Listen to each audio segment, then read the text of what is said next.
Broadcasting live from the Gumbus is having Jamotions. Ravaged Bayous of Louisiana.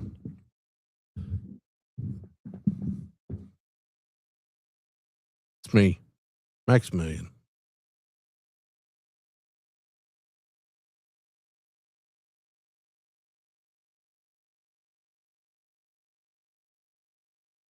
I wish I had just wonderful things to bring to you this week, but I want to report that last week's attempt at fixing Char's stand resulted in a complete another failure. So I'm going to be exploring other methods to hopefully get it fixed. But I am angry about it. I don't want to talk about it. And which is pretty much consistent with my emotions for a lot of things over this last week. I am angry at the stupidity of some people. I am angry that I apparently am not the person to bring about change or anybody's emotions because I just need to shut up and draw something. So I'm going to listen to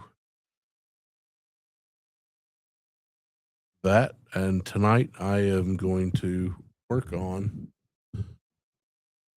my painting. Howdy, Rowdy. Speaking of people who have had a busy week, if you want to see some people who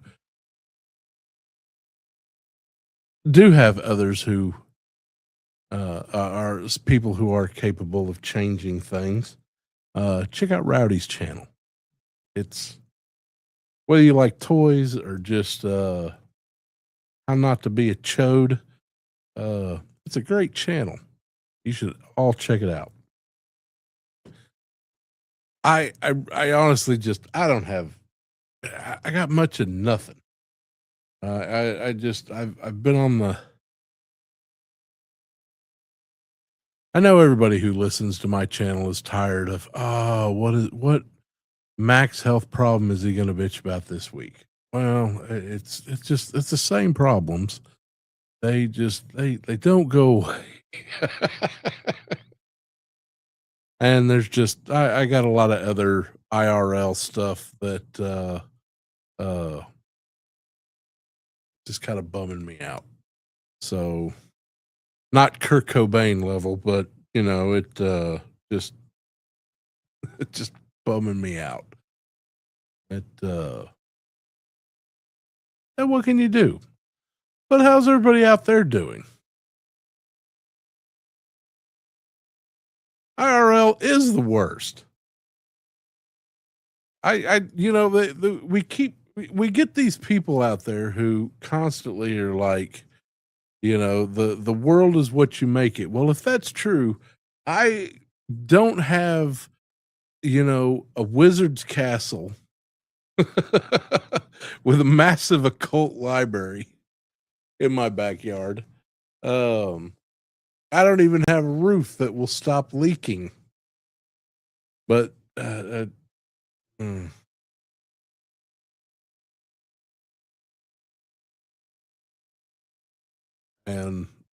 yeah, it's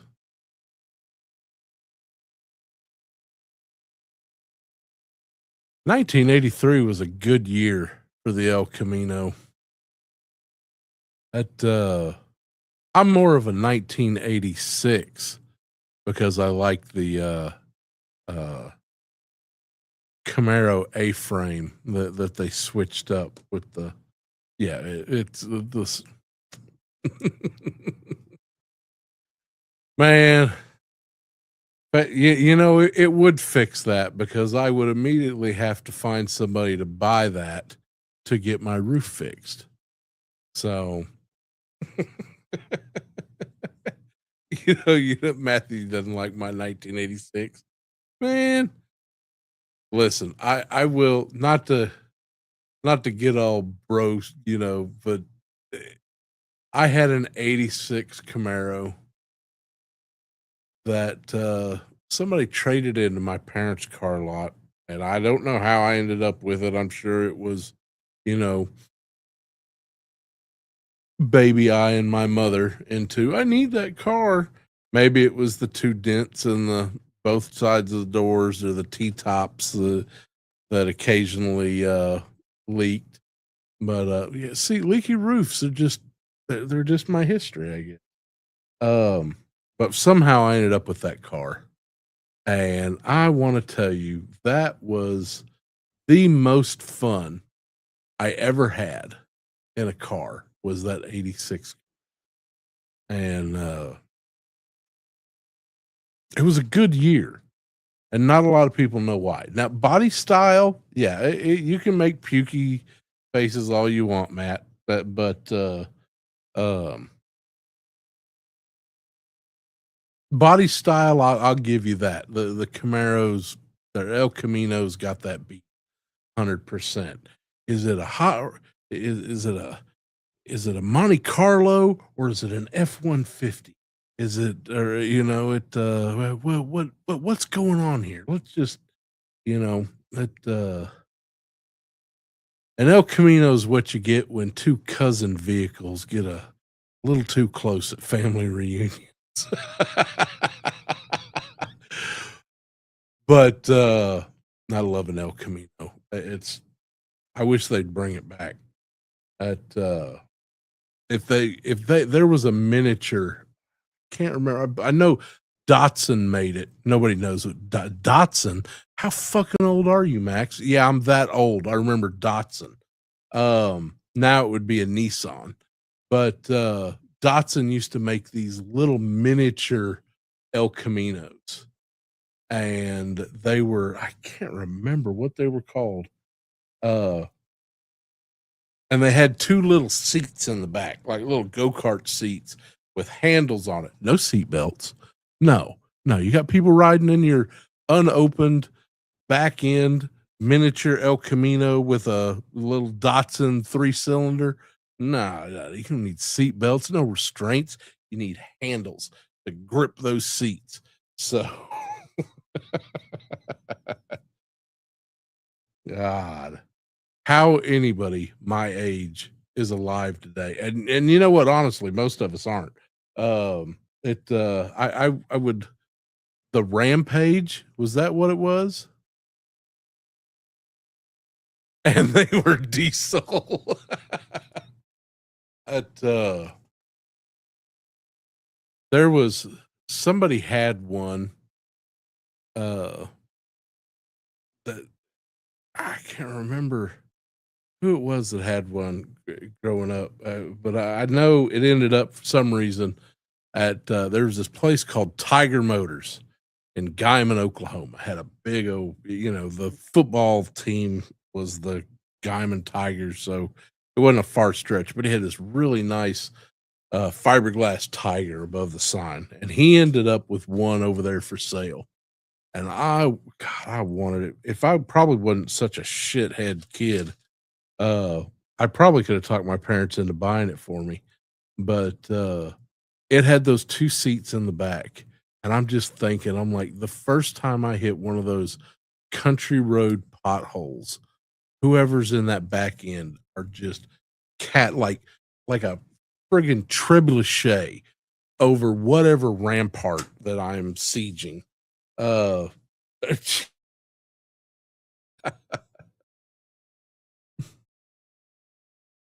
yes, actually, everybody, do me a favor while I've got you here and I see that you're here. Hit that like button. Do it right now. I'll wait.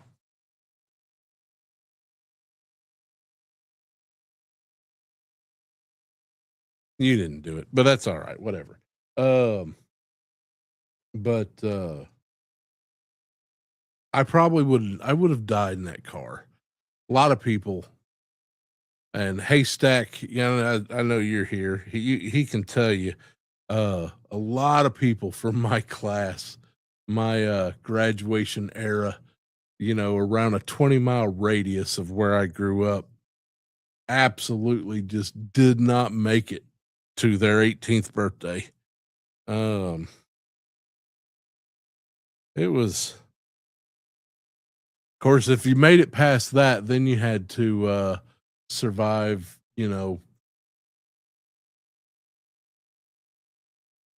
I don't know what it was. It just was this just a random thought before I get on to painting. Uh, I got an idea, from a psychology level of just, maybe a little bit of why we do this, but it was always a big deal where I grew up.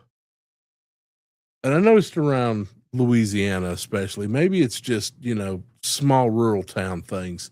Not enough population to not enough women around, but it was uh, you dating my ex-girlfriend. We gotta fight. No. And I was just like, yeah, well, bud, she's your ex for obviously this is the one of the reasons.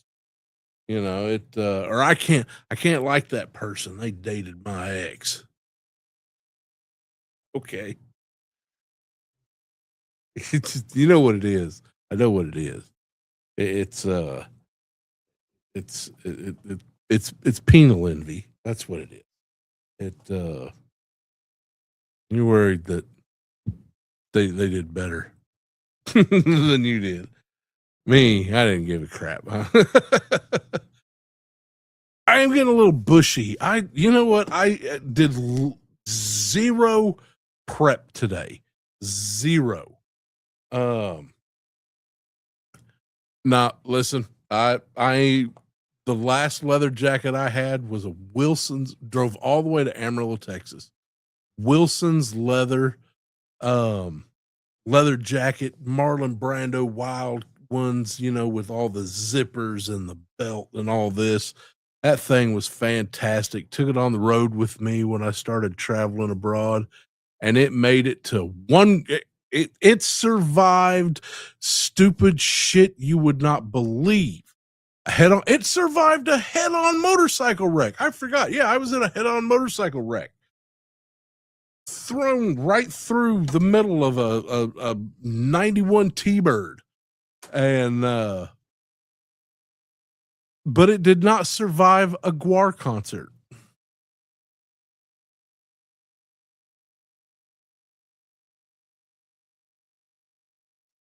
Oh, no, Sneaky, no. No. We will take a moment of silence now for Sneaky's beard.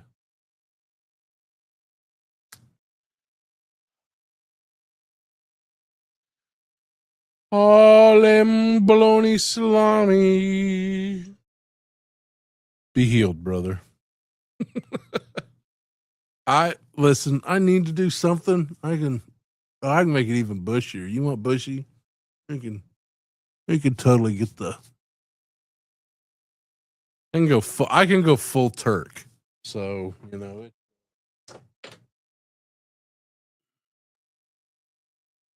pour one for the homies. All I got's my spray bottle. I did one for me, one for the homies.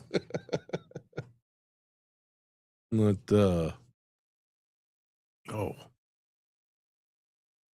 I had a beard down to about the middle of my chest at one point, and you talk about a Gimli beard. I had it. I wanted. There's a few pictures. If you look back on my Instagram or my Facebook far enough, it's like, God damn, boomer Facebook. Come on. Anyway, I had a big beard. You know what made me cut it? I had to sweep under my tattoo shop had uh really nice laminate flooring up in the office front. And I would sweep up these hairballs. And I'm talking about like softball size balls of my beard hair. And I'm like, Nope, that's it. I would have trimmed today, but again, I made I love you all, but I made zero effort for you today. Zero, none, no effort. You're lucky I have the fez on. Um,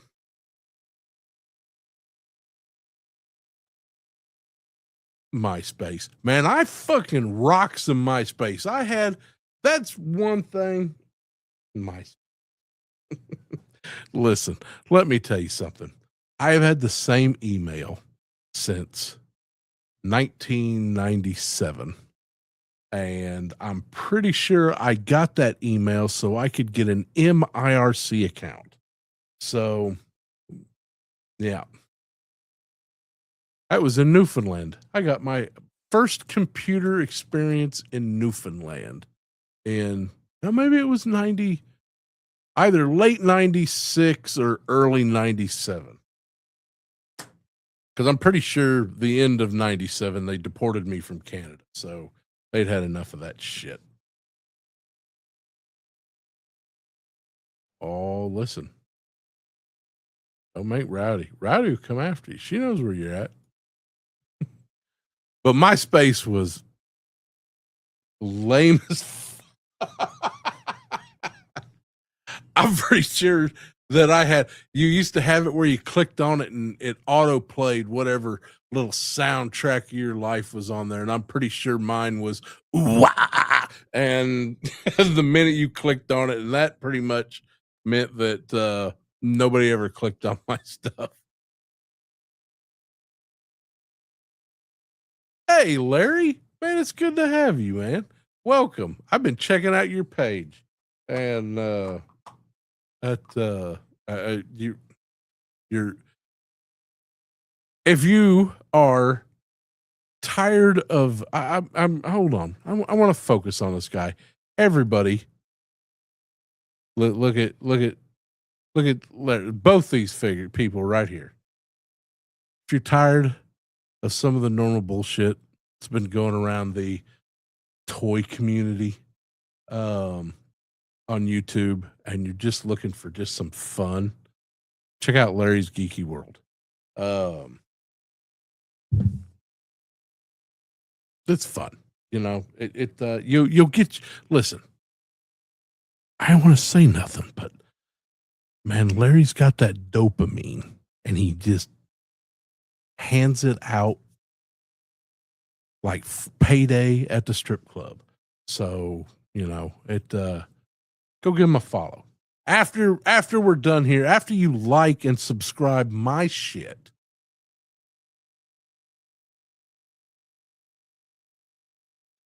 I think I've got one person who subscribes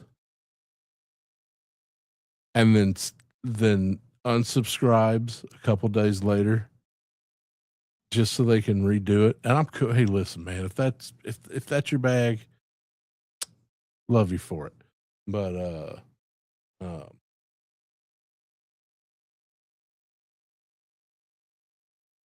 yeah, Rowdy, spreading your plague too. Now I got a sore throat. Fucking sympathy shit, man, over here. You know what you're not doing? You didn't listen and you didn't hydrate. So, because beer is not hydration.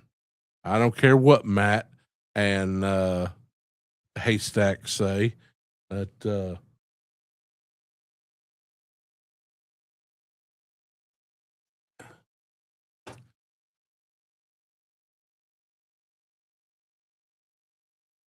good on you, Sneaky. See, I don't care what Rowdy says about you. You're all right. I don't even know what that would look like. Man, listen. So I can't drink because I am, for obvious reasons, on blood pressure medicine. Wife can't drink. And I'm pretty sure my kid's drunk 99% of the time. She just hides it really, really well. But So we got this bottle, and I'm thinking it's one of these. We like a lot of Japanese, liquid products and pastas and, you know, things like that. And I am when I did drink, sake was very, very big fan of sake, especially apple sake. Oh, aged. Listen, y'all Yanks, you think you know sake, but I'm gonna tell you, there's sakis out there that would just blow your mind on a molecular level. And I have been privileged to a rare couple of those. But anyway, back to my point. So there's a bottle in the back of my fridge. It's got a big peach on it. And I'm thinking, oh, it's one of my kids' little peach drinks from, World Market or something like that. So I take a big swig of it, man. I mean, open the throat, let it just slide down. Cause, if you can't just chug a, 1 liter in one gulp, then are you really drinking anything? But unbeknownst to me, it was some kind of sake, and that my kid had found, and it was delicious, but I was unprepared for it, and it hit me. Whoo, man! I mean, it was a slap. Anyway, I don't know why I was telling anybody that story, but that's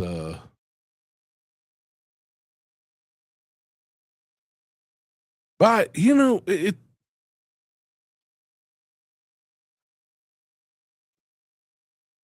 don't have a problem with whiskey. Other than whiskeys are just,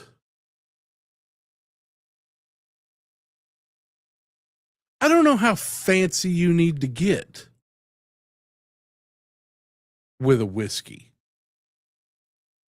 Just whiskey. Just, I mean, listen, there's a reason that I know that a 1986 Cadillac DeVille will hold a handle of Jack Daniels in its glove box. So, you know, anyway, and I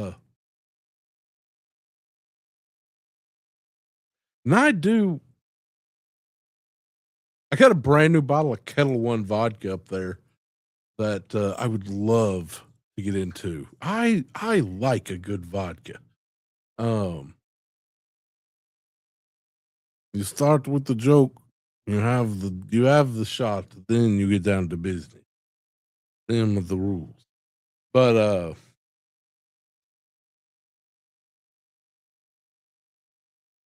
I've never found a whiskey that just, Jack. Yeah, everybody knows Jack. You can pour it in anything, Jack and Coke. You know, Jack and Dr Pepper for the heathens and degenerates out there. But I've tried some really expensive whiskeys, and none of them ever did anything more than just a cheap bottle of Jack, or even better, when you just only got a few bucks in your pocket, just a cheap bottle of Evan Williams, which is just Jack Daniels for po folk. At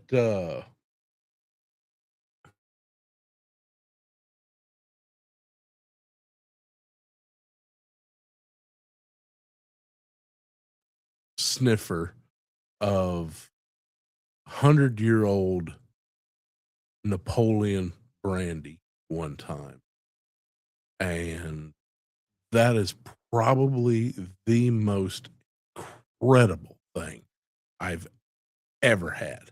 And I mean, it was disgusting, and I loved every drop of it. I mean, I wouldn't let him take the glass. I don't know how much my friend paid for that, but seeing how we paid about $250 a plate for the meal we had that night, at Porterhouse's Steakhouse. Um,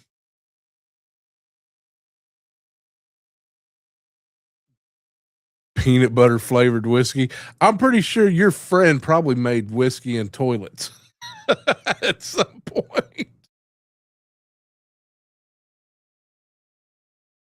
Yeah, see, ginger ale. That's my jam. When I drink anything carbonated, because I don't drink soda pops.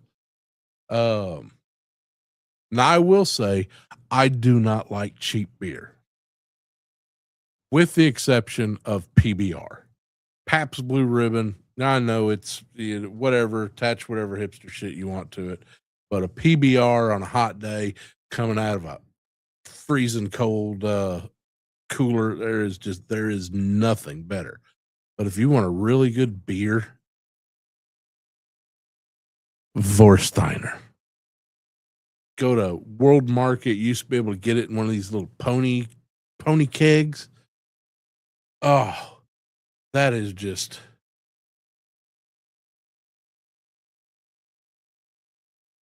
Is Aviator even a real? That's not a real gin, and I can't drink Seagrams.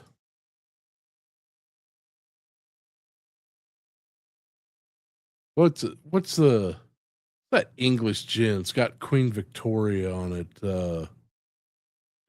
Sapphire, blue sapphire. Is that right? Something like that.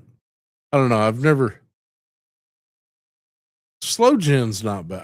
I'll do a slow gin if I just really want to go from zero to but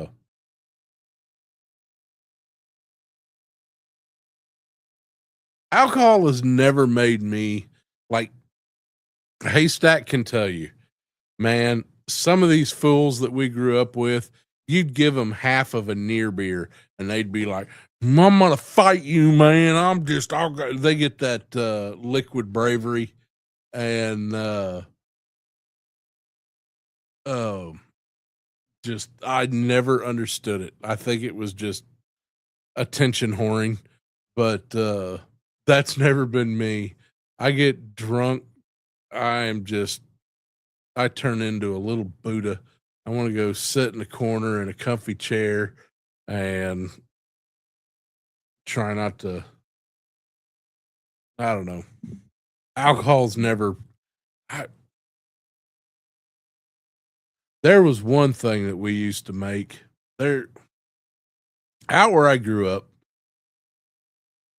In one of them back home stories, Max. So there is a place you can look this up. It's got an interesting history called Optima Lake. Now, let me tell you a little backstory on Optima Lake.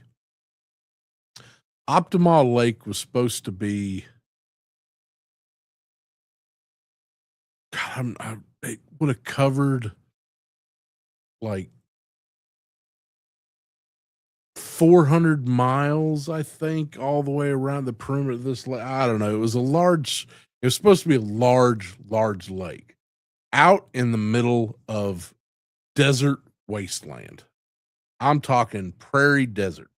The term, there was a man who first explored going out west who felt no need to proceed because he had discovered the great American desert. And they were talking about that location at where Optima Lake was. So the Army Corps of Engineers came in, they built this this big dam. They had you had what was called the Beaver River. And there was plenty of beaver on that river. Just all of it was building dams, hundreds of miles away. And so what happened was that, I mean, they even went and put down a concrete basin all underneath this. And it never held any water deeper than, I don't know. I think I remember once as a kid going out there and there being enough water to maybe come up to my neck as a 12-year-old. So when you went down the boat ramps, it was still another 15 miles, maybe or 10 miles to the water. That's just how much there was no water. They sold houses, you know, thousands of dollars worth of property they sold at the perimeter of where this lake was supposed to build up. Had rest stops, a ranger station, it just all these RV parks for something that just never happened.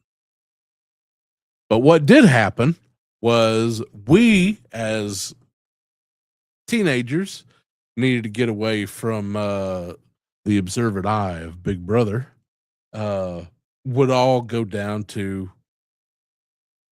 Lake Optimal and get tow up from the flow up. And we used to make this stuff called Cowboy Kool-Aid. I'm going to tell you how to make it. Get your pen and paper ready, boys and girls. So you need an igloo cooler that holds at least, I think, one of those 10-gallon ones. You need 5 of those little concentrated fruit things. You remember the ones your grandma or great grandma used to had? You open up the can and it would slurp out this big condensed jelly of either OJ or fruit punch or lemonade. And you get a couple lemonades, couple fruit punches, and an orange juice. Yeah, whatever. You kind of mix it up a little bit. Add to taste.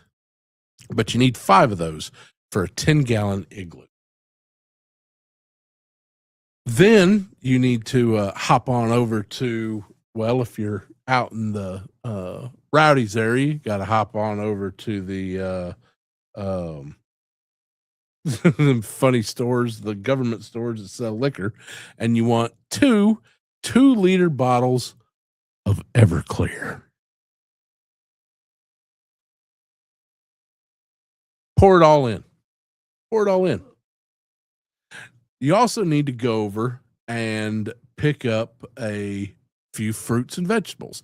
Now, the guy who used to mix this for us would always get the little Del Monte cans, and put about 3 or 4 cans of that in there. And, but I always preferred to use like larger pieces of fruit, get one of those little fruit mixes, a little cantaloupe, some chunks of watermelon, which those would usually break up pretty quick. And then you want to just put ice in there and add some water and let it sit. And that would make what we used to call Cowboy Kool-Aid. And dear God, you only think, you're like, Max, I can tell you, I've been messed up, man. I've been on the floor dragging, not knowing where I was, room spinning. This is, you started Optimal Lake, you'd wake up in Nebraska. You wouldn't know. Yeah, the clear. The liquor's so good, they put it in a plastic 2-liter bottle. I'm pretty sure somewhere on that bottle at one time there used to be a statement that said not safe for human consumption. I don't know. We used it for cleaning our car engine. But yeah, that Cowboy Kool-Aid, it was delicious. Delicious. I mean, keep in mind, you were still adding probably about, after everything was mixed, you were probably, and the ice, I think you wanted to add about, for a 10-gallon igloo, about 5 gallons of water and then fill the rest of it up with ice. So you were getting at least 8.5 gallons of liquid, including the Everclear. And so it diluted well. But what really got you is when everything was said and gone, you just take your cup, go down there in the bottom, get you a big scoop of that fruit, and you could forget about remembering math, who your parents are, or how you got that public indecency charge. Cowboy Kool-Aid, boys and girls. Tell your kids.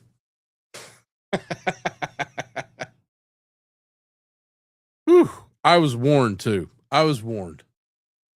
We had a friend growing up named Chili Bean, and he's exactly, just having that name, he's exactly who you think he was. But he was the first person I ever knew to mix that, and he was like, "Nah, man, this stuff ain't for you." And I'm like, "What are you talking about? Come on." Yeah, he wasn't wrong. But it was so good. So good.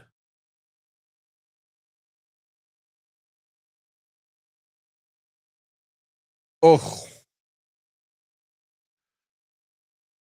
that there's a I seen somebody one time. I don't remember how it happened, but they took a shot of mineral spirits. I don't think they managed to consume any of it. It made it to their mouth before immediately their gag reflex kicked in and was like, "No, expunge, expunge." And whew,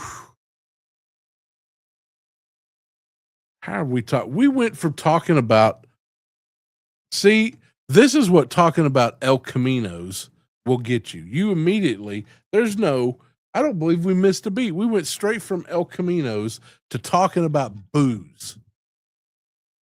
And I don't even drink anymore. H2O. Yeah.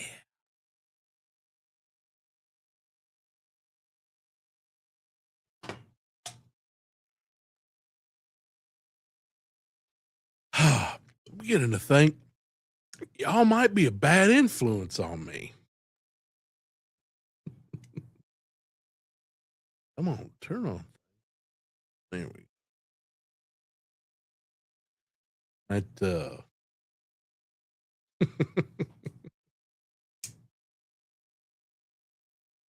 I come back to a story. So I had a 86 Cadillac DeVille. This thing was pimp in 1986. It was somebody's top of the line car. They drove this on Sundays only car. I don't remember what year I got it. Pretty sure it's probably somewhere around the 2000s. That's where I seem to have gotten in. Maybe 98, 99, somewhere in there. And I was running around with a buddy of mine. This is how we discovered that a fifth or a handle of Jack Daniels will fit in the glove box of a Cadillac, a 1986 Cadillac DeVille. And now, boys and girls, do not drink and drive. Do not mistake this story as a condonance of drinking and driving. This is a story of pure idiocy that should not be repeated by anyone. Do not drink and drive. You're not just affecting you when you do that. That being said, I was absolutely way beyond any kind of hey, this is safe. And we were testing out the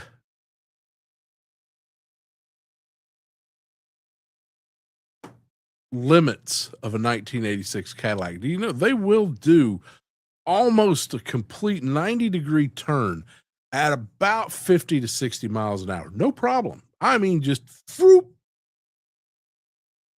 We were on, and then finally when we got tired of driving around in town, it was me and this other fella. We had a handle of Jack Daniels, and we were just hitting it straight. And we decided, you know what? We need to see what happens on country roads. You know what? We knew what happened on country roads because by that point, I know I've lost at least 5 or 6 friends to, country road fatalities. Either just hit a rough patch of dirt and flip the car, to doing what we were doing. Well, luckily, we didn't make it that far, and we got a whoop whoop, and we get pulled over. Now,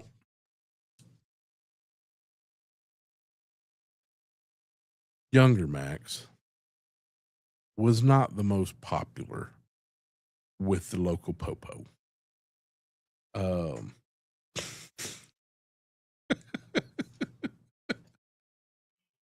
Not anywhere close.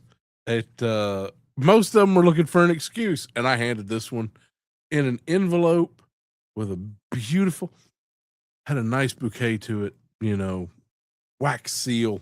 Here you go. Here is everything you need. Me and my buddy were trying to figure out what to do with this half empty handle of Jack Daniels. And he opened up the glove box and it went mass. I mean, this glove box is huge. A handle of Jack Daniels is huge. That cop came out, gave me a sobriety test, which apparently I did well enough that I wasn't immediately in cuffs. And there's no way. I mean, listen, when you drank, see, when you drink Jack Daniels, you have a odor to you. It's a smell that if you've ever just walked into an old bar that used to allow smoking, that's that smell that it just, you can't wash it. I've worked a bar. You can't wash out that smell of Jack Daniels. It just, unlike any other booze on the planet, Jack Daniels just lingers. So there's no way that this fine member of the local constabulary did not know immediately that we were shit-faced. I think the only thing that saved us that night is he opened up that glove box, saw that half empty bottle of Jack Daniels in that glove box, and either thought to himself, this is about to be so much more paperwork that I want to fuck with tonight, or the audacity of these two jackasses is just not something his mind could comprehend. In all his years, I knew this guy. I think he's still a cop. All the years I knew, he was a cop for at least most of my childhood. So at least 15, at least probably about 15, 20 years. And I think that we broke his mind that night, that he looked in that glove box and saw two little idiots and was like, how could these two finish half a handle of Jack Daniels by themselves and be driving and doing everything that they're doing?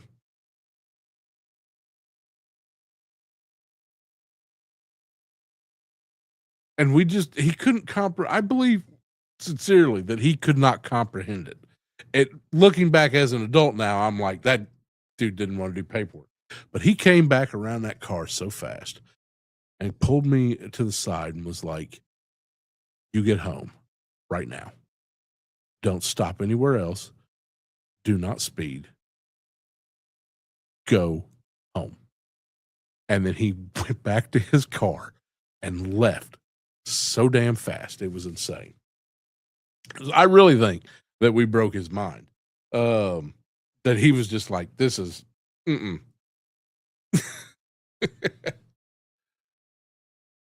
That was a very young Max. That was a don't do this, Max. In fact, I don't believe after that night, it was pretty much if I drank after that night, I knew the out that I'd been given and respect. That if that night gone any other way, that I'd have been that would have been so bad at trouble because they already wanted to hang me out to dry. But I do not. Yeah. So lesson learned here, kids. I learned that lesson that night. I got Spider-Man says everybody gets one. I had my one years ago. Um,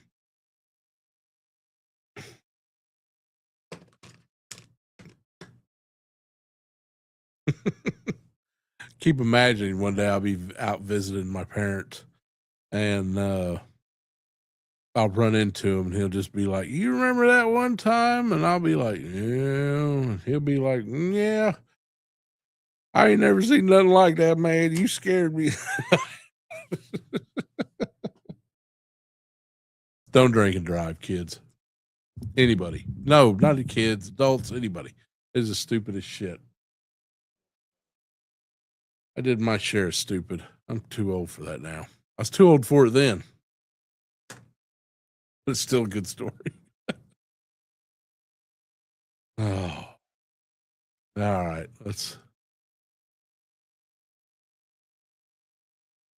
All right. You go have fun with Amy.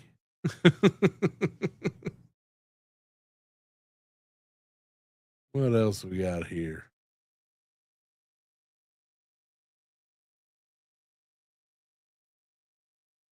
You know what? Actually, you can't say that because I've got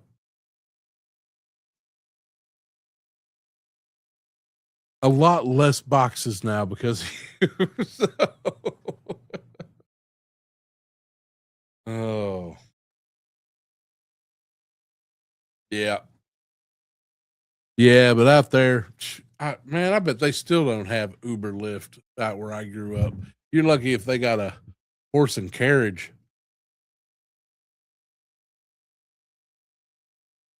All right. Let me show what y'all what I'm working on tonight. So we have da-da-da, got some paint. I need to water them down. Get some colors going here.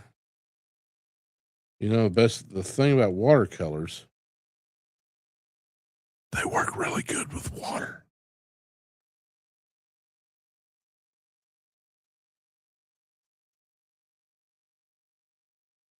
All right. So that's all this. This is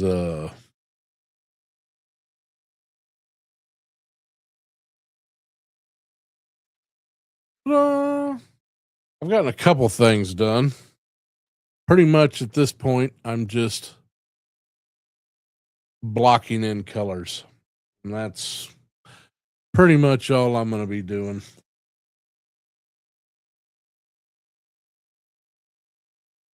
Give it a little bit. Let some of my. Promise you, I'm not be getting that much done because I am down to the last 3 paper towels that I have in this entire house. So, but it's getting there. Thanks, Sneaky.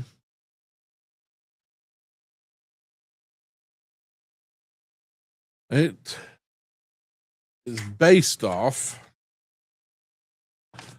the last back piece I ever did. Now, I'm not doing it the same. There's going to be lots of differences in this than, you know, what we did tattoo wise. But the kind of the construction of it's going to be the same. So, and I doubt that I'm going to get that much into it tonight. I don't know how much I'm going to get into it tonight. My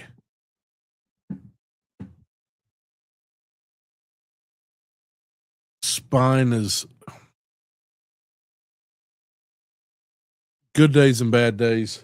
So we're going to see if hopefully today remains a good day. If not, maybe we'll break the kettle one down and find the keys to the caddy.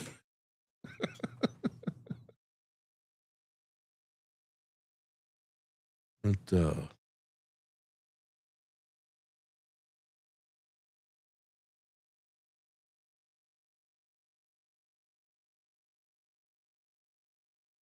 you wish you had a teleporter.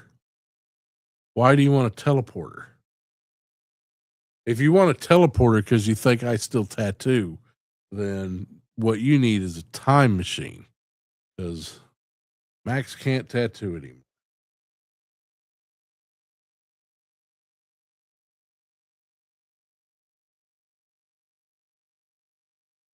Oh, so you don't have to drive. How does that work in Star Trek in Star Trek universe? So you got a teleporter, and the teleporter it makes a bio copy of you, like keeps you as you left, and then there's some communication back and forth. So it's still. I don't believe in the whole every time you use a teleport you're a clone. I don't think that's. I think so, they would have been if they're smart enough to come up with teleporter technology, then I believe that they would have at least figured that out. Um, Now, can you get cloned? Well, we've got canon that says you can. Um, but if you are sober when you say you go to what is it, Riza? Is that the party planet? So you teleport down to Riza, and you you just get tore up. I mean, just find somebody that got some of that Romulan ale, the good shit, the illegal shit. Hey, looking for that Romulan ale. I got you, man. So when you teleport back, are you still drunk?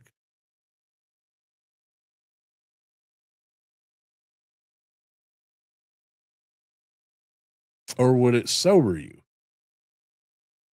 Because it removes impurities. We know that it's, they have medical teleporters. So, if you can't teleport back and bring a virus with you or something like that. And, son, you ain't wrong. But, how would that work? I don't remember ever seeing any Star Trek episode, and I've seen all but that new shit because my Star Trek knowledge stops at Discovery. But I don't remember ever seeing an episode where somebody came, teleported back to the ship and they were drunk.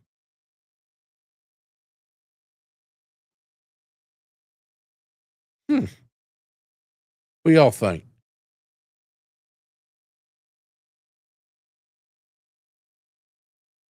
that is the question of the century right there. You teleport, you get drunk, you teleport back. Will you still be drunk?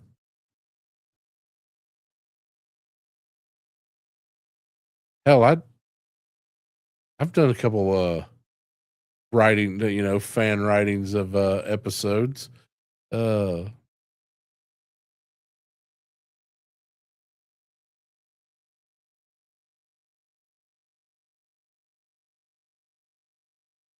Poke Smot in the library, right? What? Oh. No, all I ever did in the library was play Dungeons and Dragons. See, I think it would. I think that's yeah. I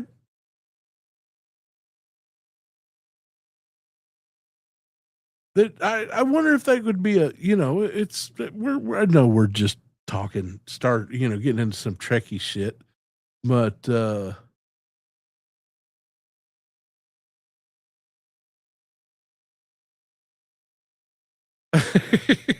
see, but I don't think it's cloning.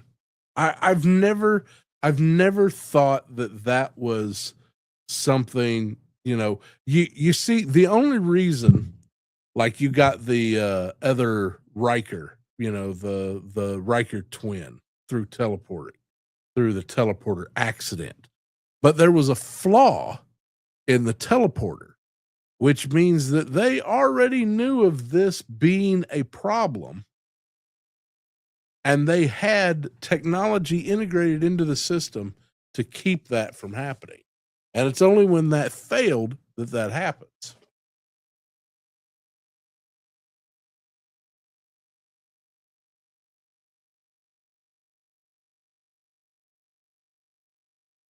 It raises my buzz every time I use it.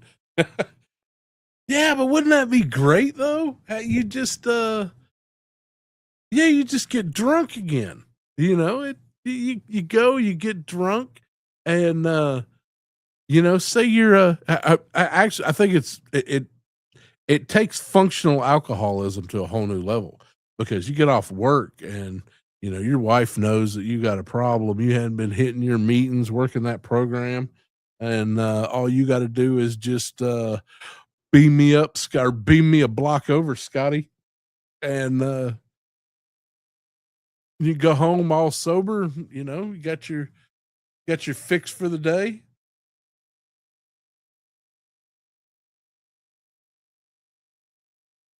Yeah, that's just I don't drink either, so that's why.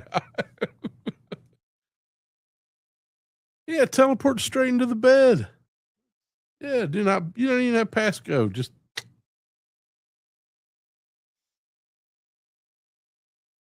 Star Trek. I hardly knew her.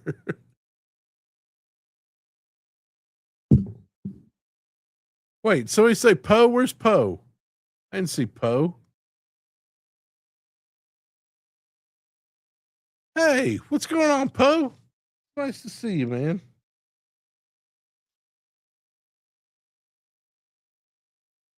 But I don't know. How far could you push this? I teleporter technology could be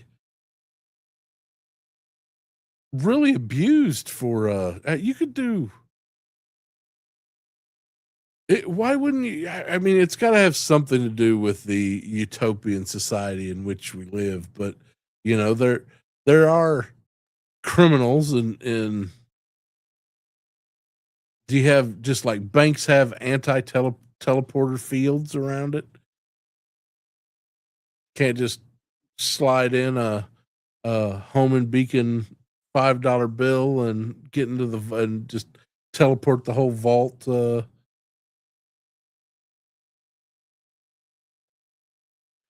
I don't think Star Trek has thought out the whole teleporter thing very well. There's just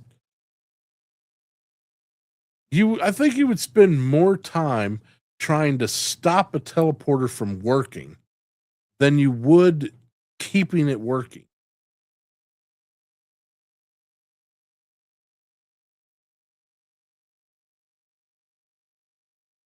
Well, yeah, okay. Well, you know what? Let's uh let's cruise down this avenue. Let's take Cyberpunk 2077. We would all agree that that is fairly or Blade Runner. We would all fairly agree that this is a dystopian society. Um, Agreed? Yeah, everybody on board with that? Add teleporters to it. Does it make it worse or does it make it better?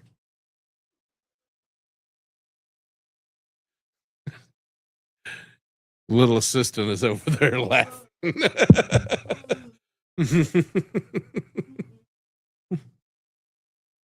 Yeah. Yeah, you take Cyberpunk. Everybody in here is familiar with Cyberpunk. Does adding does yeah. Yeah, yeah, way worse. A lot. Yeah. That that's what maybe that's why teleporters it's always been a neat little quirk, it's I get bringing it from a 1960s sci-fi program. It, it's it's way fun and it's a great plot mover because you can't always have a scene. I believe um,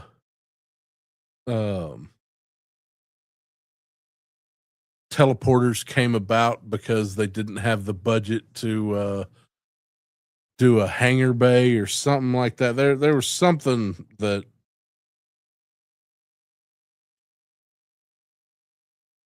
it's an easy fix. It Disco Punk 2077. Well, okay, here. Take take Cyberpunk out of it. Let's do Star Trek led the way. We have cell phones and iPads today because of inspiration from Star Trek. Uh Space shuttles, a lot of NASA space program. There's definite, so we keep on that. We say the future of take Blade Runner. Better or worse with teleporters? Alien. Actually, I think the Alien universe, and I know it's the same, but I think Alien would probably be better with teleporters.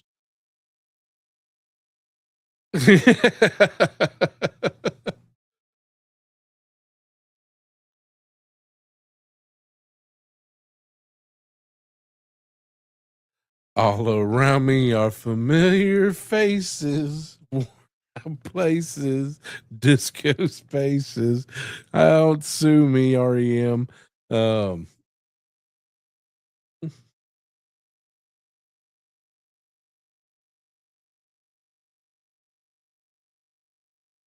so, hey, Leah's here. So we're all pretty much in agreement that teleporters make everything worse.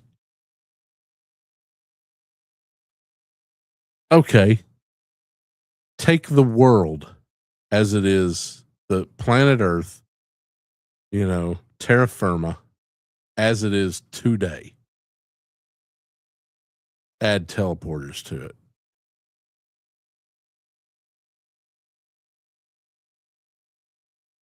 Yeah.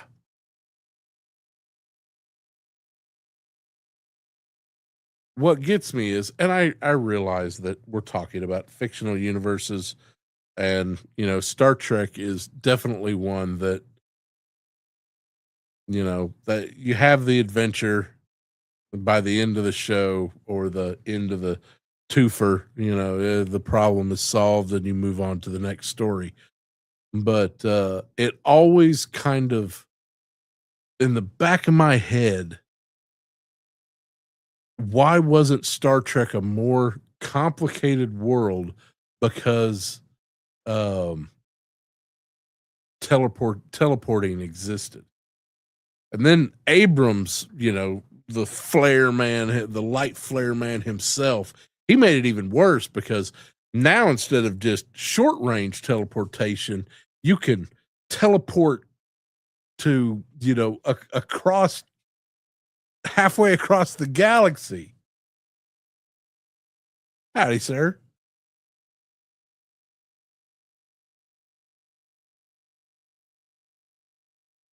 Oh, yeah. I mean, yeah. Yeah, because that there wouldn't be if we had teleporters today. OSHA would just the some administration would come in and be like, teleporters are just too regulated. We need to give regulation to control of the teleporter companies. These people know what they're doing, and they know when they're doing bad, and they're gonna make sure that they don't hurt us. They're gonna make teleporters safe again. And so we're just gonna shut down regulation. We had good regulation. We don't need it anymore because they're gonna take care of themselves. Keep OSHA off their backs. That's gonna mean more income for the hardworking man making those teleporter bioregulators and the stalls. Everybody knows that the stalls are the hardest part to make in those teleporters. They've got to be aligned. And then the engineers, you need those, and we can't be regulating those people. That somebody just ship, teleported a nuke to 3 planets over. What? Um, um, that didn't happen. That's fake news.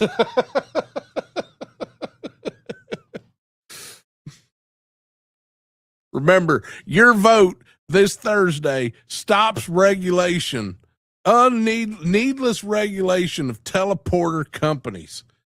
Only you can speak up and end this bureaucracy. Oh, fuck.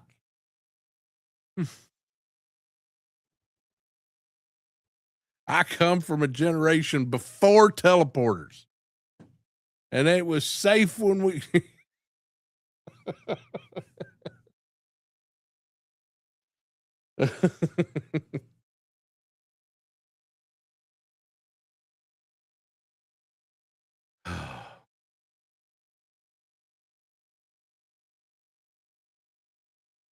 Listen, play with my ears and keep clothes off women. Vote me. You're great, Ferengi. And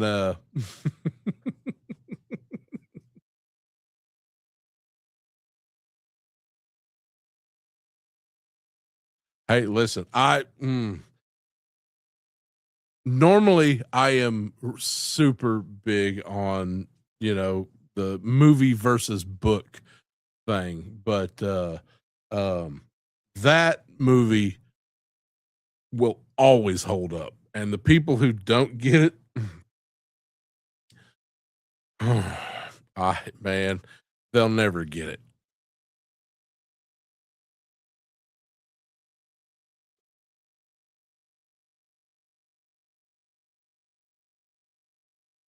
I only like my organic. I don't like this new stuff.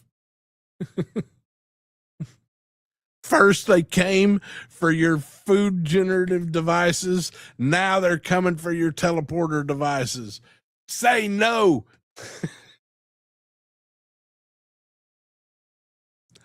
My candidate has a 5-star rating with the teleporter regulation. They'll take my teleporter from my cold inverted hands. Oh, anyway.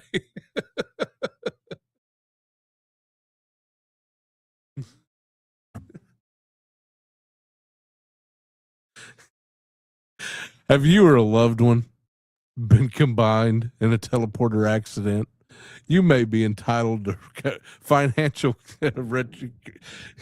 I can't even do it.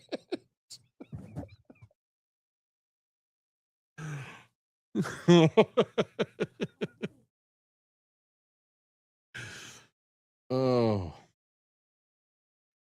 if you or a loved one has been hurt through a combination or cloning accident in your teleporter, press 3 on your communicator. You may be entitled to financial retribution. Financial retribution. What the fuck am I talking about? Compensation. That's the word I was looking for. The brain bugs did nothing wrong. Nothing wrong.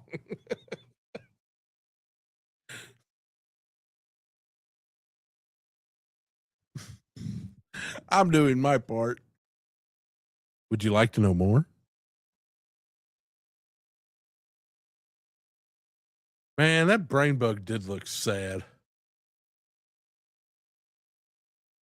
I God, I love that movie too. I watched it. Let's just say it's burnt into my brain forever. So chemically. Um Hey Derek, how you doing, sir? Hope you're doing well, man. Been thinking about you. At I hey, listen. There is no such thing as a bad Michael Ironsides movie. No such thing. I don't care what movie that is. It may not be a movie you enjoy. That don't make it bad. If it's got Michael Ironsides in it, it's worth watching. Hell, go watch Scanners. God damn it, Diaz, you got me talking about movies again. No, wait, it wasn't you. Hold on, Rowdy did it this time. Sorry, Diaz.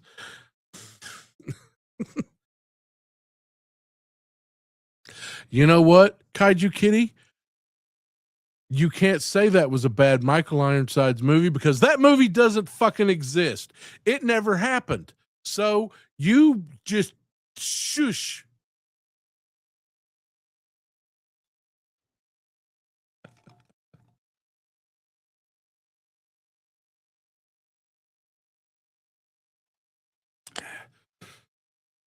Lord, you see what you've done to me. You got me talking Highlander too. No, sir. No, no, no, no. Hey, listen, I'm going to admit something. Highlander 2 is a guilty pleasure of mine. Um, when it first came out, and listen, you have to understand what Highlander meant to me as a kid. I used to sneak over to my friend's house and we had heavy metal and Highlander on video cassette. And I'm pretty sure that probably, that it was both those movies we got because we accidentally hit record on a video at midnight on Cinemax. That's the only reason we had either of those movies. And we would watch Highlander. If I've seen that movie less than 100 times, and I'm no exaggeration, no funny. If I've seen Highlander less than 100 times, I would be absolutely amazed. But I don't know how I feel about the Harry Cavill. Oh, the Renegade cut. Yeah, I think I've seen that too. I don't know if it made it worse or better. Um,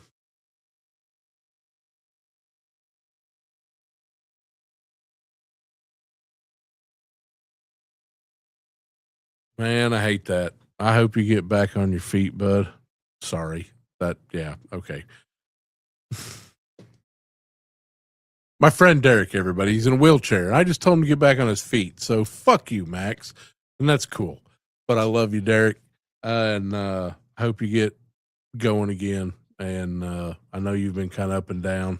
So Yeah, that listen, skip the Highlander series. I always just watched that as a kid for the side boob. That was it. Um, I never liked that one with Mario Peebles in it either. And I just that one really wasn't great. But anyway, whatever you watch, Derek, I hope you enjoy it. And you always know you can holler at me if you need to. All right. Um,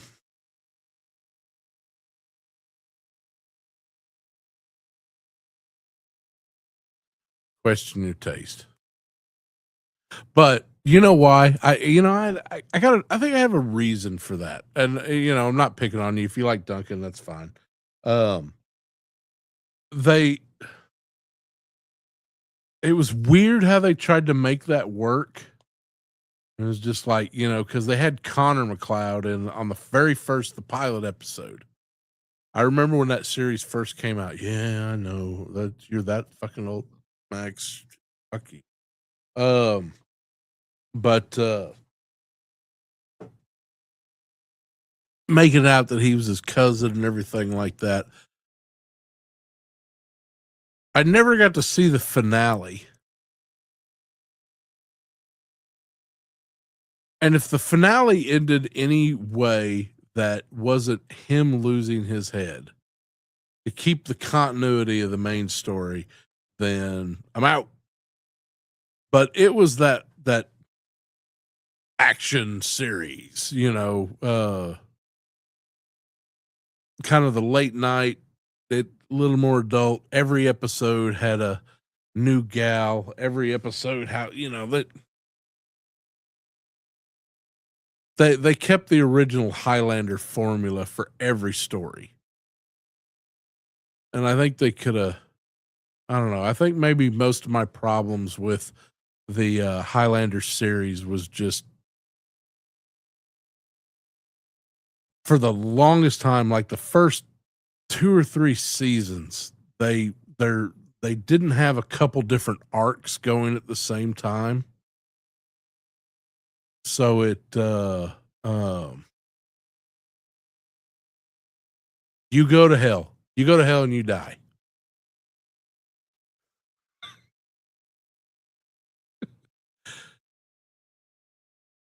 I don't know. Like I said, I was at an age where, it was just hitting me, and Highlander the series was always just a um side boob chasing. All right, folks. It's an hour 20. I gotta paint something. So let's see what we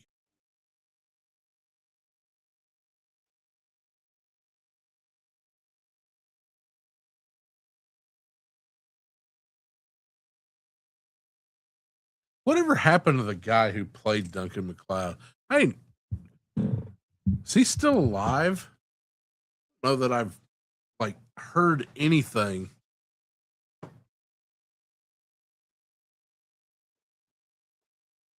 about that guy in years.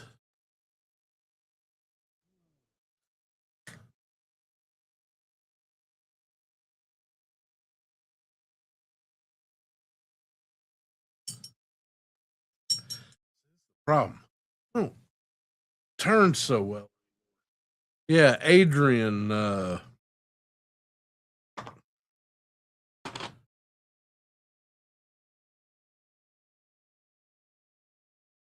totally I've totally lost his name.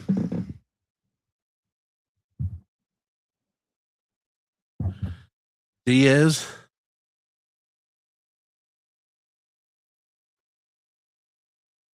Oh, that Santa Jaws movie. Don't please don't. I've been good. I didn't think about that movie for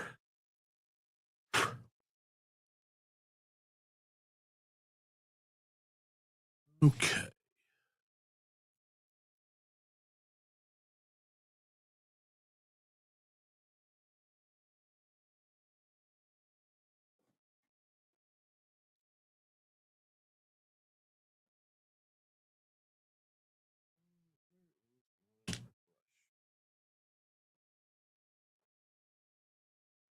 Who needs a brush when you got a $100 hair blower?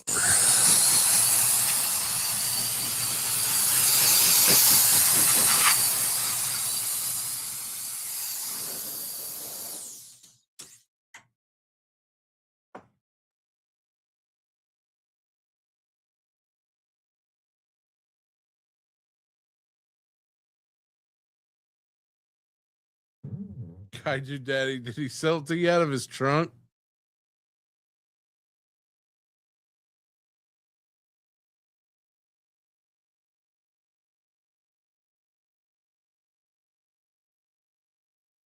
Adrian Brody. Yeah. Okay. Yeah. So I was thinking that in my head. I was like, yeah, it's Adrian Brody. It's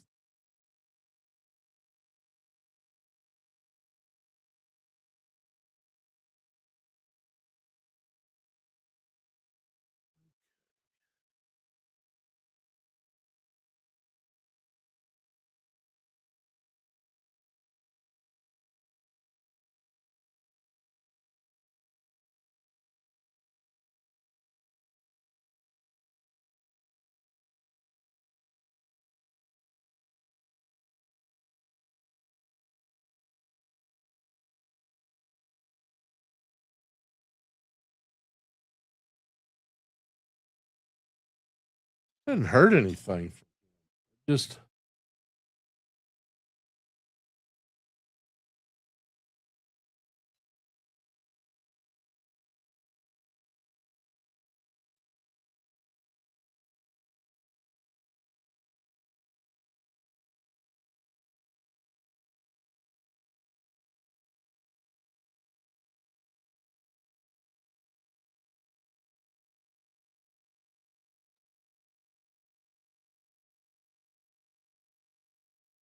I'm sure that I could hit up that old Google.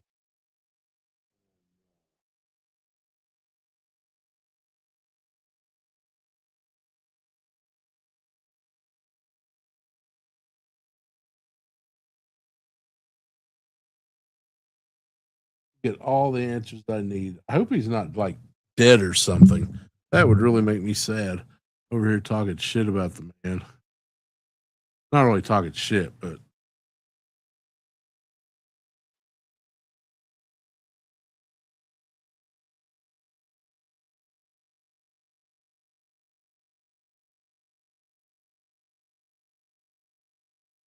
I wonder what direction they'll take that new Highlander film. If it's going to be more a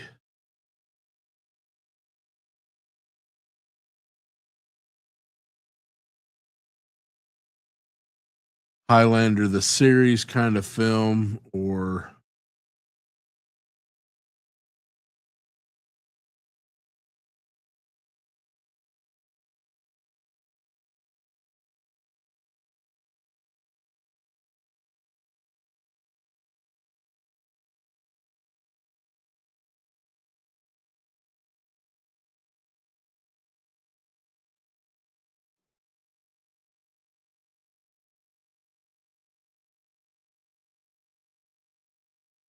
all right.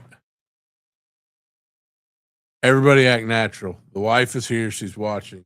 So no more talk about that thing with the people in that place.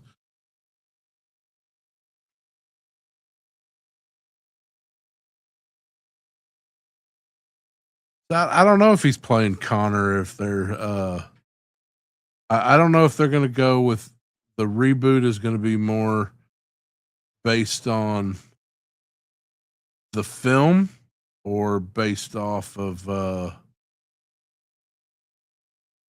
series or a combination of both.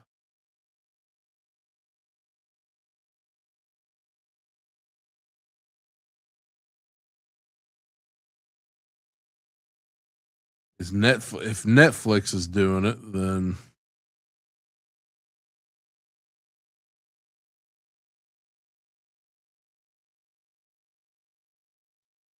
that was the thing.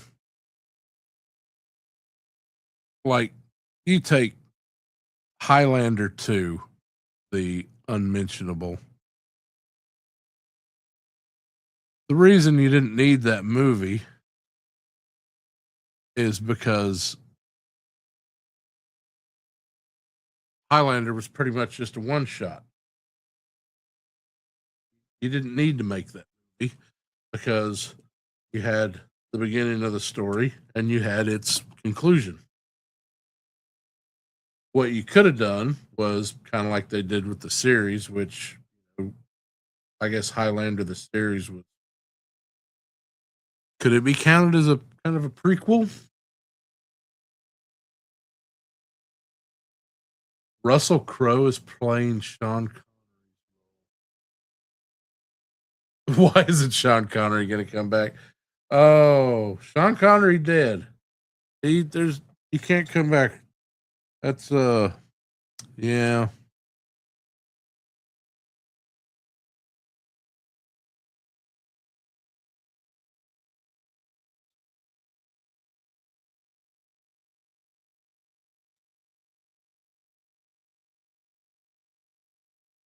Just AI and that'd go over well.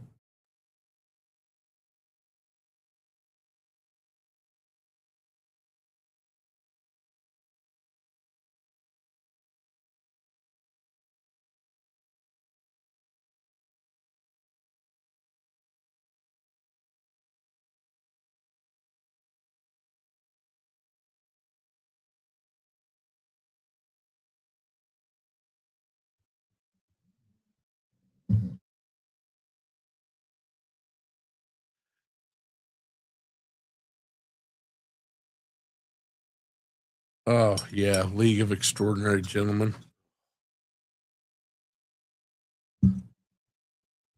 I oh, if you just don't know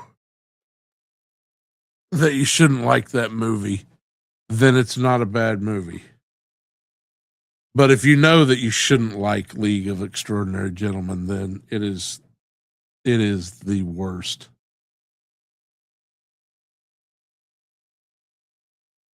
Sometimes ignorance is bliss.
Hard for me to turn my neck and see what chat's doing, so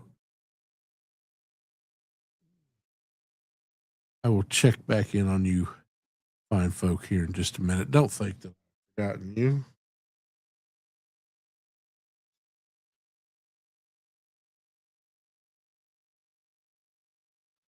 Please carry on the conversation and I will re-involve myself momentarily. Finish blocking in these little spots.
had to reevaluate how I paint here recently. Normally, I don't paint like this. I get in and I just mix and I go and I paint. But doing this blocking in method,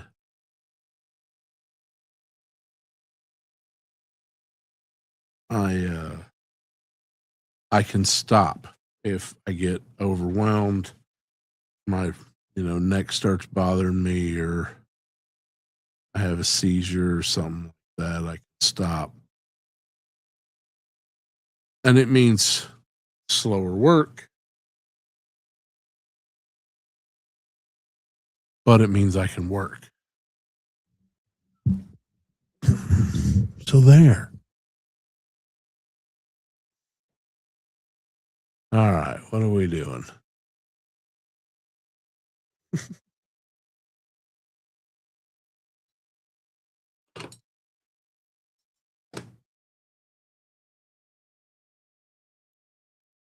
Always remember to clean your brushes.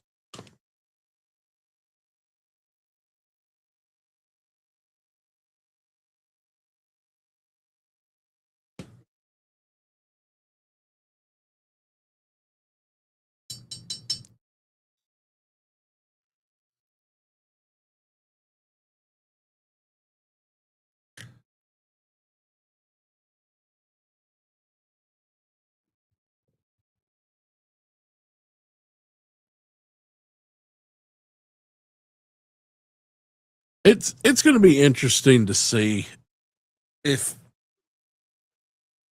I hope they do it. Do you know how the Highlander movie originally came about? It was written by a history teacher who just wanted to teach his kids, make his kids interested in his history class. So, it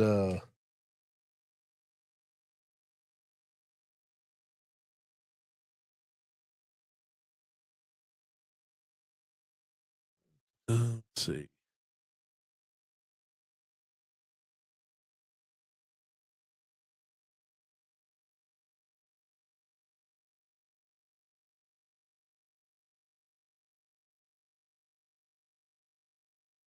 Oh, are we going to get Hunt for Gollum?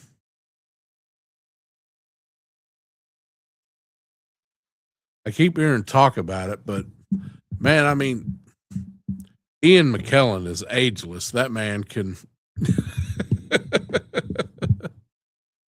he's just gonna look.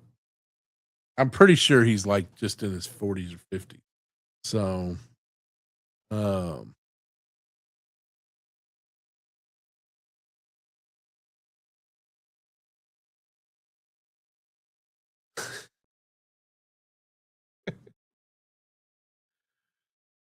what'd he do? What happened?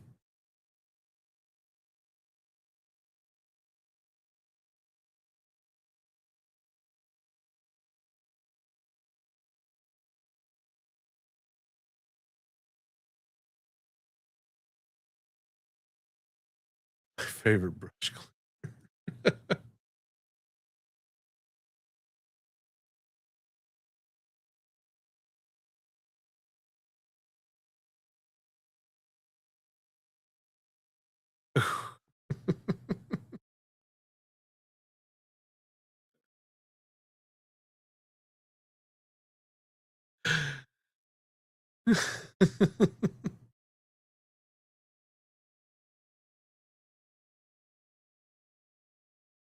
Man, and he's rough.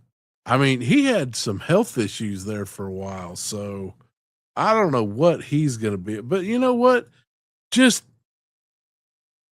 here's the thing: you can replace actors with other actors.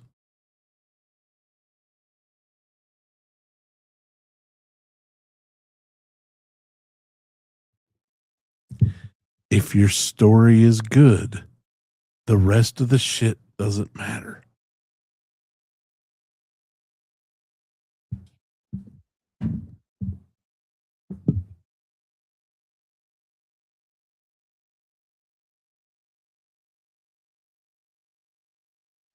Oh yeah, I got new glasses. These are my BCGs.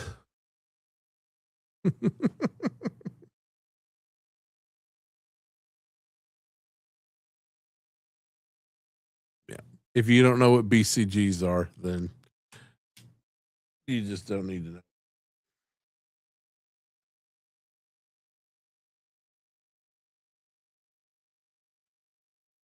Right? Replace all of them. Put fresh faces in every role. Who gives a listen? I love Ian McKellen. I have his Gandalf toy sitting right here on my desk.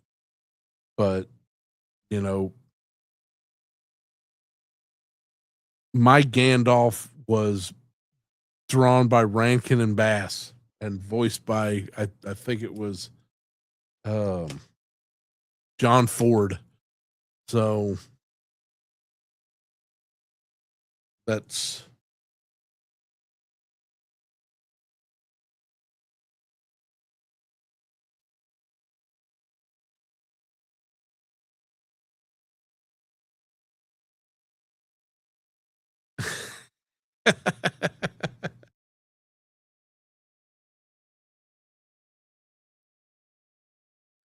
no, I don't have his actual body.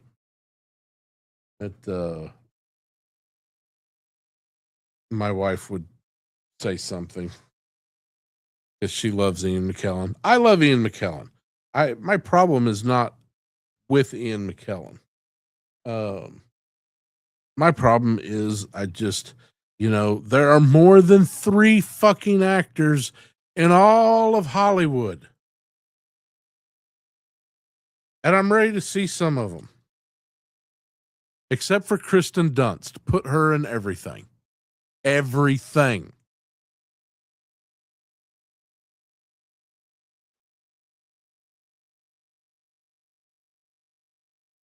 Everything.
I'm sorry. I got to kind of side with uh I was yeah, I'm okay, Rowdy. I was just reading.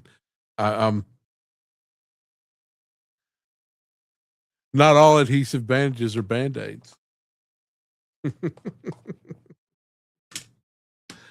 Not all spas are jacuzzis. Um but now y'all got me wanting donuts. Chocolate covered donuts and grape soda. I don't even drink soda anymore, but I would drink a grape soda. That my sweet little micro assistant over there got me A&W cream soda, and I'm trying to find excuses not to drink it, but I'm probably gonna.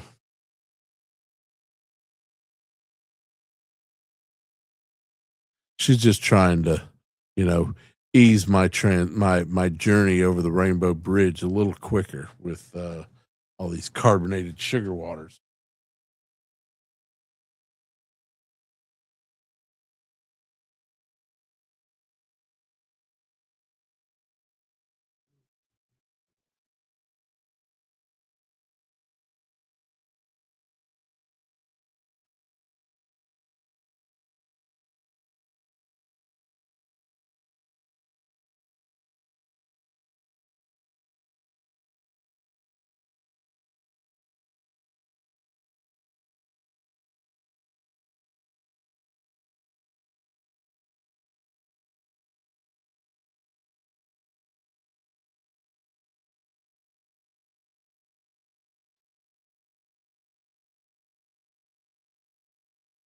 Oh, did somebody say peach nectar Fanta? Or yeah, peach Fanta. Listen, there's a you can only get them around the New Orleans, Louisiana area. They're called Big Easy, and they make a pineapple soda that is, oh my lord.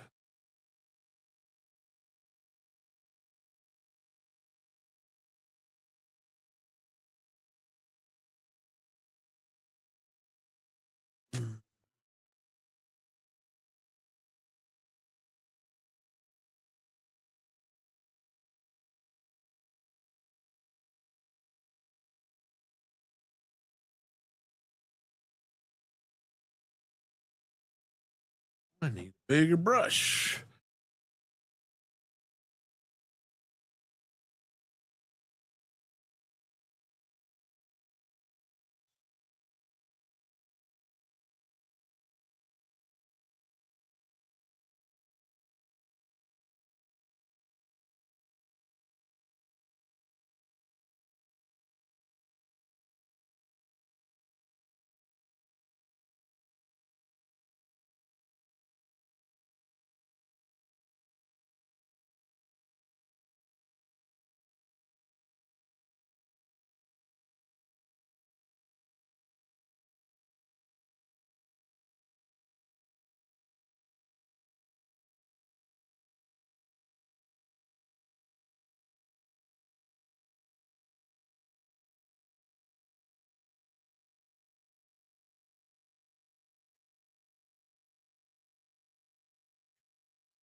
Oh, Doritos mango.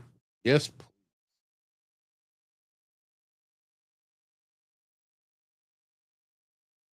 we got a food truck here in Natchitoches. Uh, Angels Tacos, and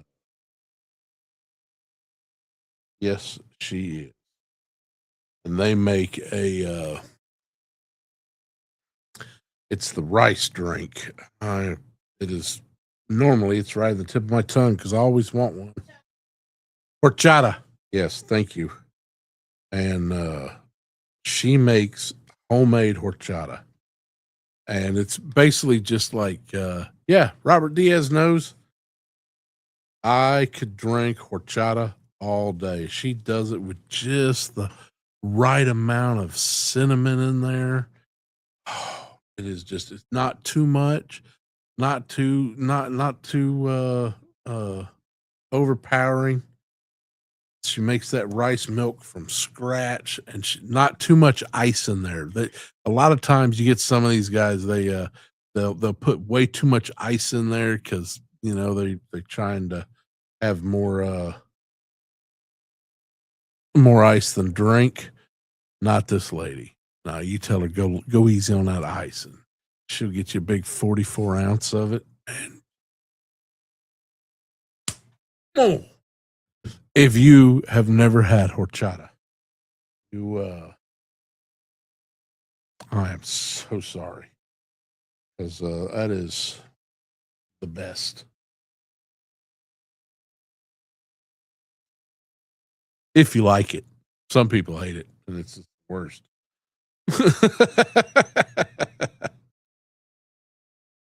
If you like it, it's the best.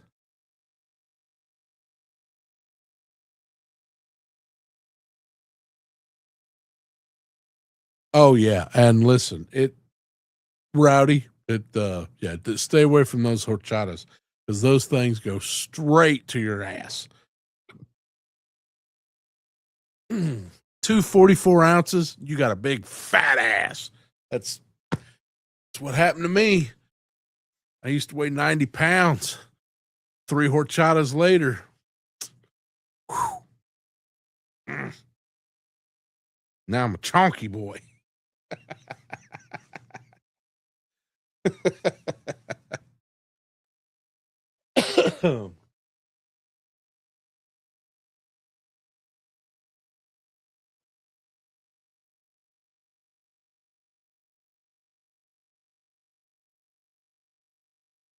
Hmm.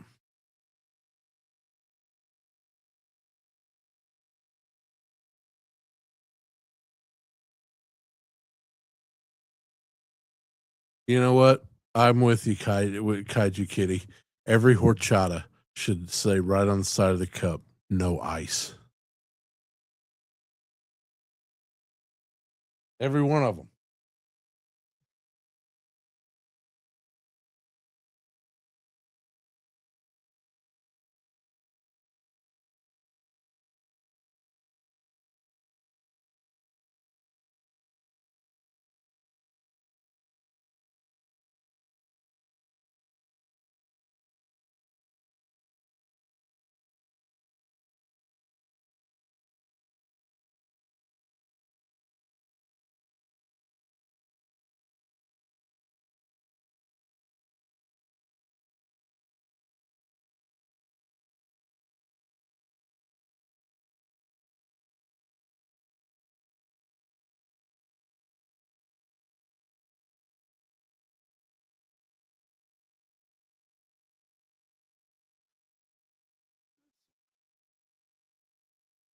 I feel like I've been painting for 3 hours, but I haven't done shit.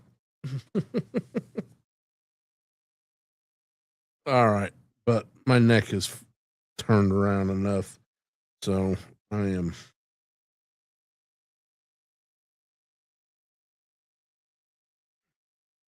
That's the problem with my layout. I've got my art here, and every time I need to paint, I've got my palette down here by my brushes. So I have to stop and turn. And I don't know if there's any other solution than just keep doing it like that. So uh, it is what it is. And ladies and gentlemen, that is all that it is.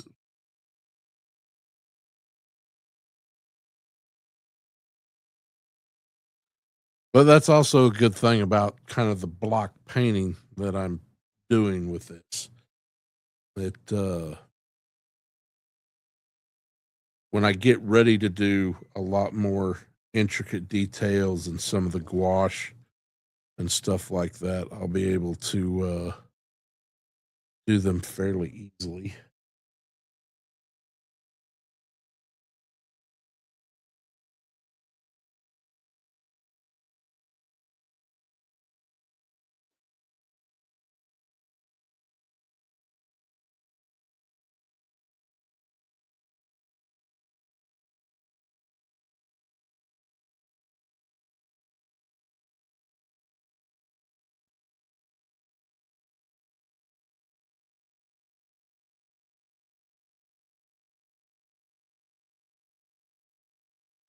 And then I got to do the two dragons up here. And that is going to be a big headache. And the biggest thing about this is if I screw it up, I get to start all over from scratch.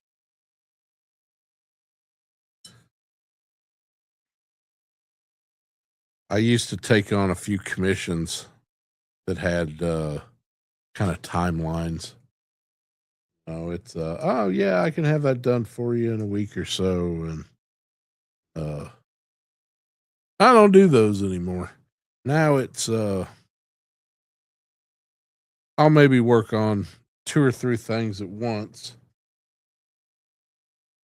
if I've got multiple commissions happening at once, and they will get done when they get done.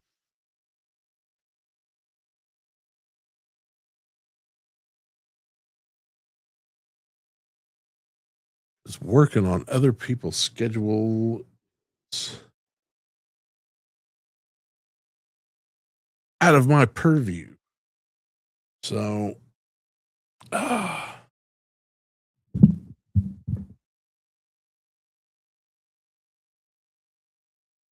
know it looks a little crazy.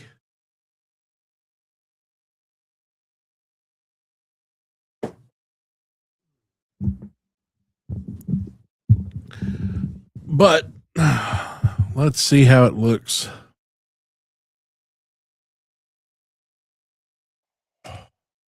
Hmm. We'll see how it looks at the first of the month. The piece I'm working on currently is a kind of a watercolor piece of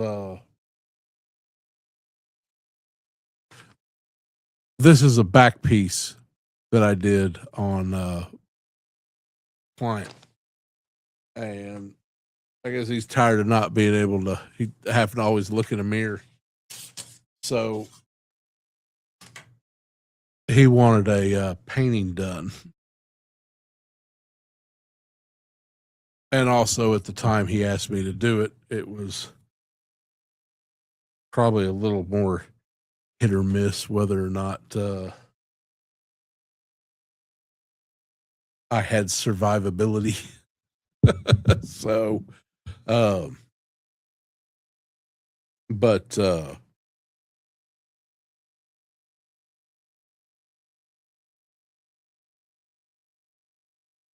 it's gonna look. We're gonna have a lot of things going on with it, and it's kind of it's in its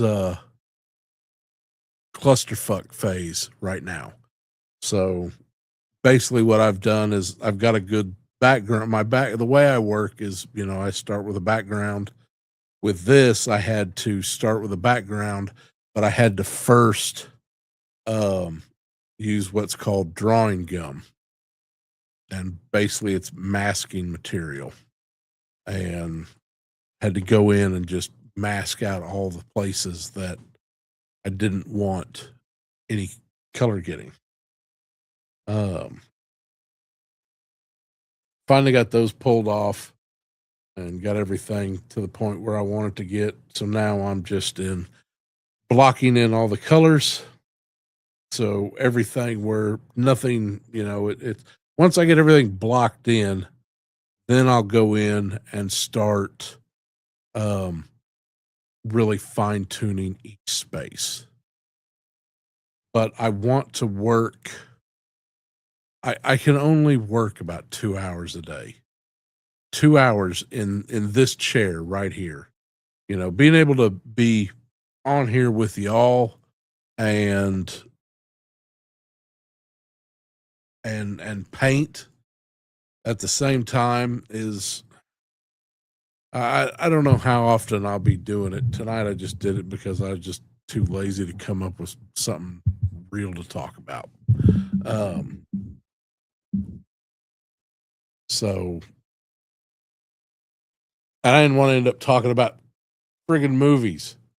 That's always the go-to. Every conversation, Nothing against anybody talking about movies. I love you guys, and I will, with the best of you, talk movies.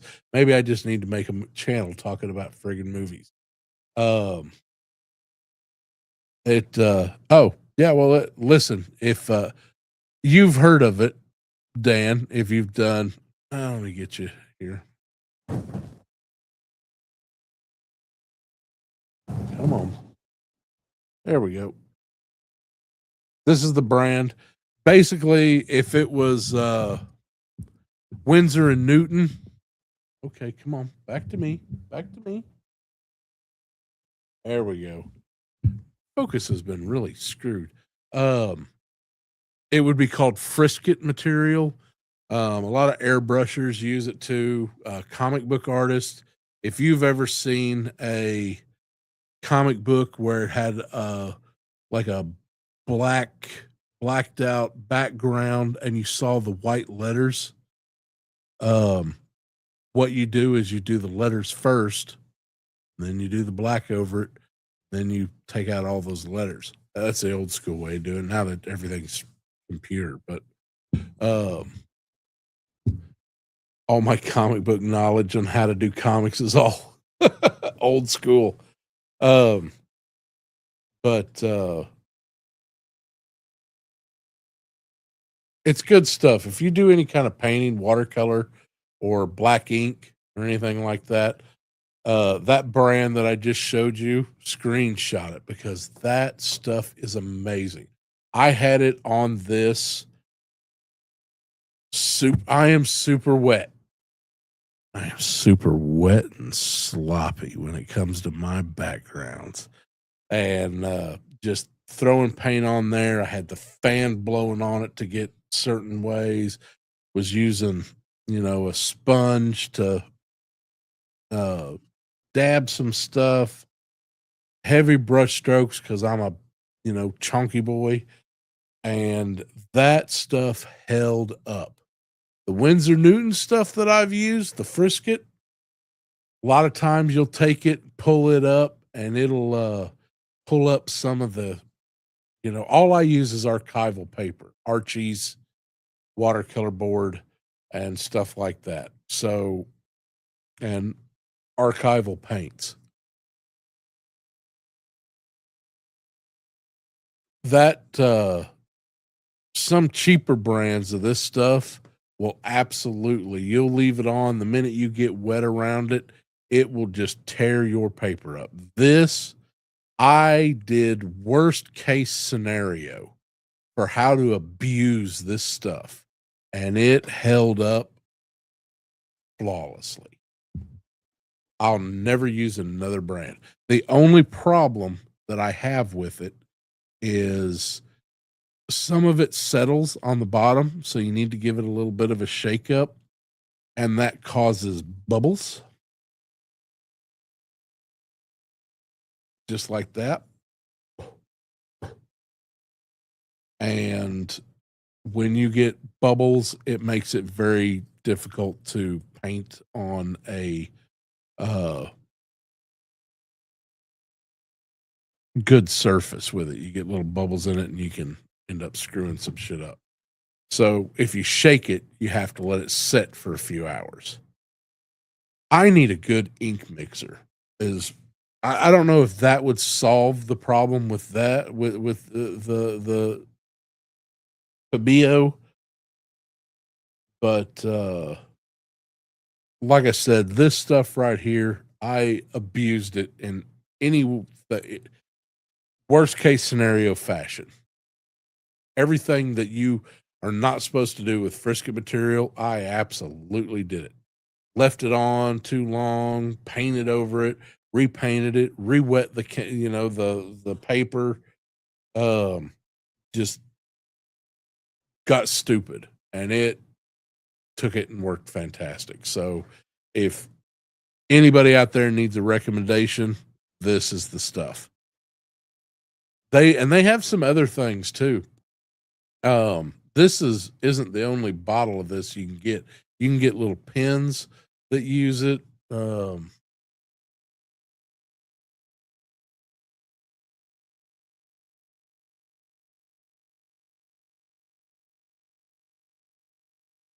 sells paints like Citadel and Army Builder. Those are the paints you're talking about, or are you talking about what?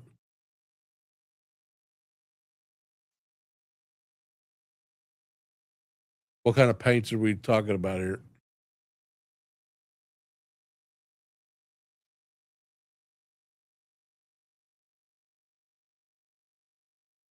Yeah. Oh, you're talking so with miniature paint. Yeah. It mine does too, which is because I haven't mentioned them yet. That would be Excalibur Comics Cards and Games in Shreveport. So look them up. Give them a holler. Sponsor your local comic shop. Do it.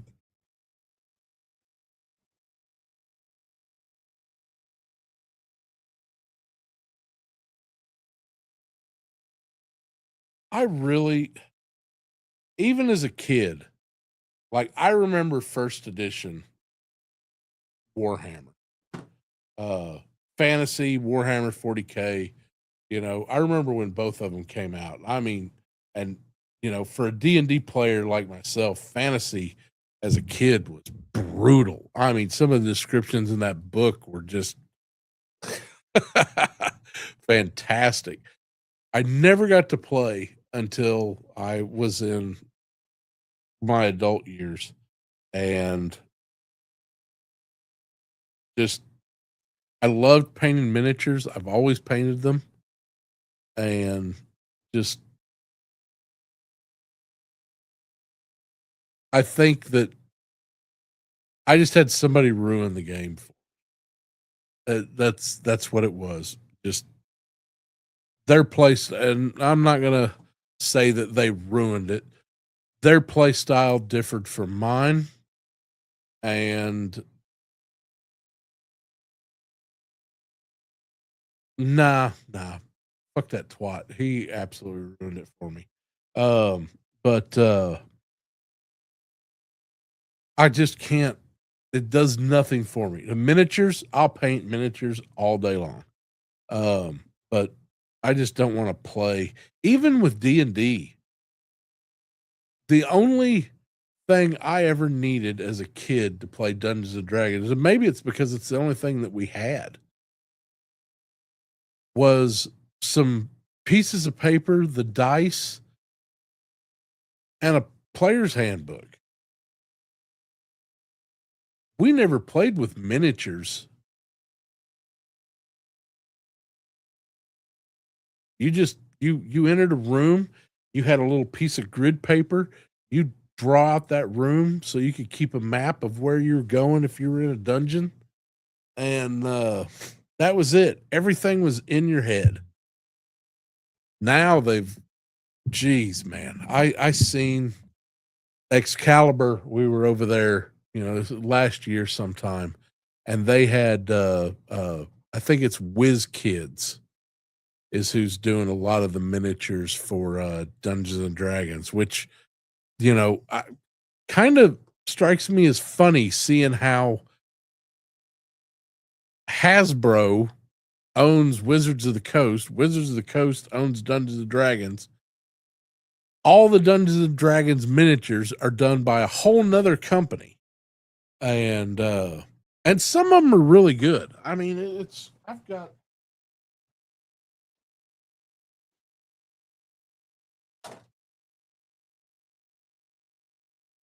I've got this one that I picked up,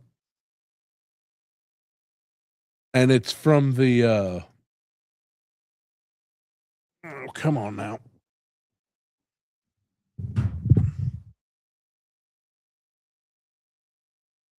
Hey, come on.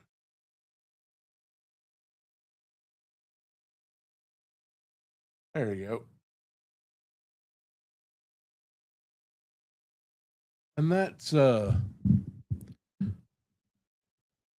it's licensed through Wizards of the Coast, but they're made by NECA. I mean, WizKids is owned by NECA or partners with NECA. But I got this because it was cover art for one of the. Oh, I guess I might as well open it. And they're good miniatures. I think this was the statue that they're robbing the jewel from the first edition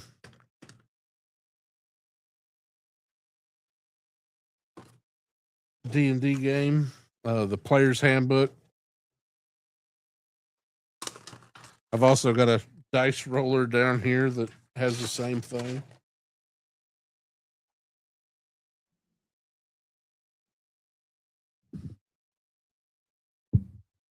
But you've got Wizards of the Coast, owned by Hasbro, that has NECA make all their figurines, all their miniatures.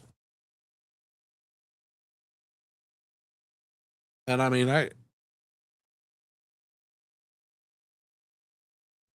they're doing a good job with it. My kid buys a lot of them. I'm not complaining about the state of things because I honestly I don't have much of a card in that game anymore. But other than I just always try to pick up some of the 5th edition books whenever I can, just because that 5th edition's pretty good. I mean, it's not my 1st and 2nd edition, but hell, I don't even play that anymore. So who am I to bitch about anything?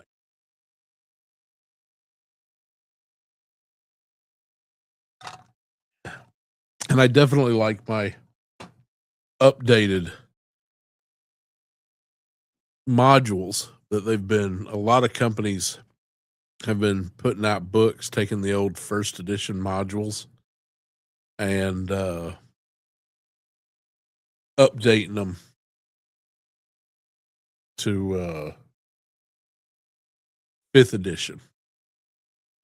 And those are really good books for picking up. I mean, I've got a couple of them. They've done G.I. Joe miniatures. Yeah, I've seen a few of those. Bought a few of the Transformer ones. I think my kid painted RC. Turned out really good. But I don't know. Oh, I did find me a little hiss tank to go with my Hot Wheels Sky Striker.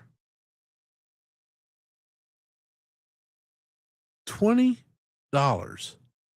for a Hot Wheel.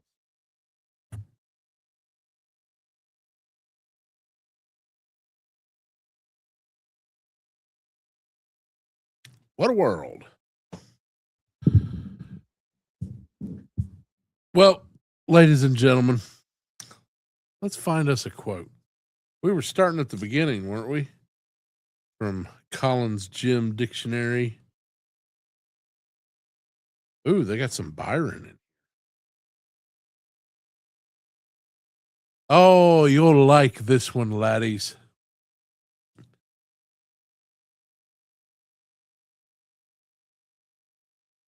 A rainbow in the morning is a shepherd's warning, but a rainbow at night is the shepherd's delight. Y'all have a great evening. We'll see y'all next week. If I don't see you beforehand.